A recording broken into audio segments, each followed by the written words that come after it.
Hi everybody, and welcome once again to Off the Shelf, where we pull motorcycles off the shelves right here in the Harley-Davidson archives.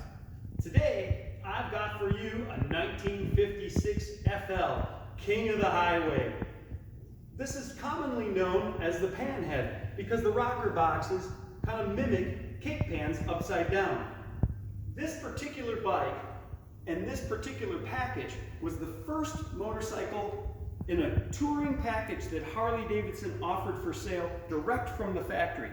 And this bike right here, believe it or not, came right off the factory line and right into our collection in 1956. You'll notice the great things like the hard plastic saddlebags, luggage rack, windshield. This was made for going down the ever-increasing roads, an interstate system that we had in the United States. It's also fully accessorized right from the factory with factory front and rear bumpers, what are commonly known as cheese graters or cabbage cutters.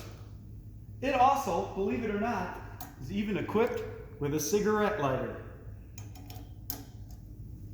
This great motorcycle and many more are here at the Harley-Davidson Museum.